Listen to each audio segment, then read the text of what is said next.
Okay, let's talk about the massive shift happening in finance and how Ethereum is right at the center of it.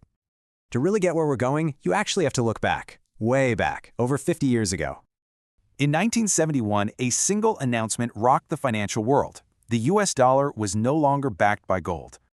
People call it the Nixon shock. And just like that, the dollar became a synthetic currency, not tied to a physical asset.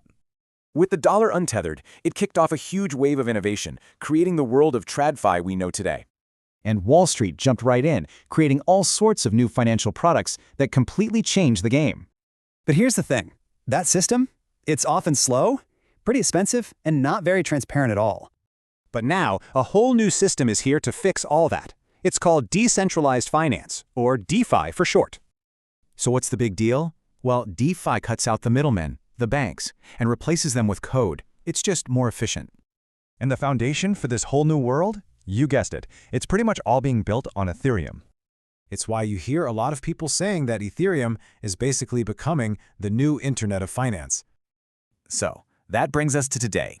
And you know what? History is starting to rhyme as real-world assets go synthetic. Right now, we are in our own 1971 moment, and there are two big catalysts that are driving this change. First up, we're finally getting some clear rules. This is huge for stablecoins and for getting Wall Street on-chain. And second, and this is a really big one, Wall Street itself is finally moving onto the blockchain. You've got giants like Goldman and BNY Mellon tokenizing things like money market funds. Yeah, it's happening. Even huge banks like JP Chase are getting into stablecoins. Why? Because they have to compete. And it's not just Wall Street.